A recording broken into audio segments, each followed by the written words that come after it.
तुमच्या भाषेची हमी नाही, तुमची हमी नाही, तुमच्या पोराबाळांची हमी नाही, कशाचीही हमी नाही, अशी कुठचीही हमी नसलेलं हे या राज्यामध्ये तुम्ही राहताय आणि म्हणायचं आम्ही शिवरायांच्या राज्यात राहतो.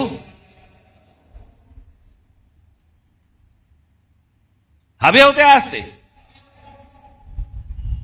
विधानसभेत जाऊन कापून काढले असते.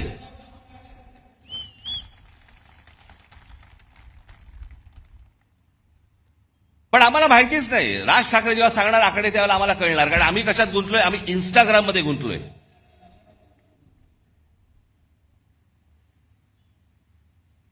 आम्हाला कशाची पडलीच नाही. आम्ही आमची संपूर्णपणे ओळख विसरून गेलेलो आहोत.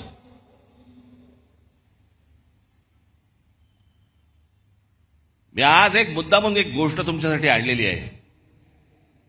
मी बोलीनच,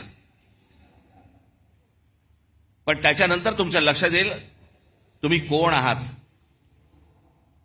तुम्ही कोणत्या भूमीत जन्माला आलात, तुम्ही कोणाचे वारस आहात. मी नेहमी सांगतो ना, हा महाराष्ट्र दरवेळेला देशाला दिशा दाखवत आला, या हिंद प्रांताला दिशा दाखवत आला. त्या महाराष्ट्राकडे कधीतरी तुम्ही नीट जवळून पाहिलेत का, की या महाराष्ट्राची नेमकी क्षमता तरी काय आहे.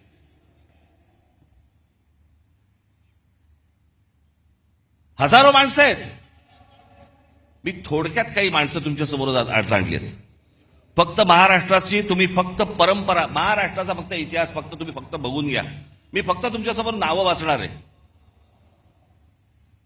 ही नावं माझं भाषण संपल्यानंतर तुम्ही कदाचित त्या युट्यूबवर जा. मुद्दा म्हणून सांगतो, युट्यूब बघा, कारण त्याच्यावरती चांगली माहिती असते, त्याच्यावरती चांगल्या डॉक्युमेंटरीज असतात, जगाची माहिती मिळते. इंस्टाग्राम नको.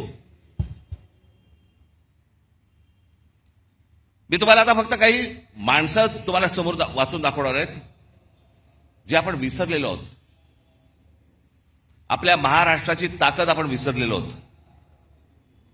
हा महाराष्ट्र असा का, या महाराष्ट्रामध्ये, या बाहेरच्या प्रांतांमधून लोक इथे का येतात, या महाराष्ट्रामध्ये ही महाराष्ट्राची भूमी ही कोणी मशागत केली, हा सुसंस्कृत महाराष्ट्र घडला कसा. मला असं वाटतं ही फक्त नावं तुमच्यासमोर मी पटापटा पटापटा वाचतो, तुमच्या अंदाज लक्षात येईल की आपण कोण आहोत ते. पहिली संत परंपरा दिसतंय का तुम्हाला? संत ज्ञानेश्वर, संत तुकाराम, समर्थ रामदास, संत जनाबाई, संत नामदेव, संत एकनाथ. इतिहास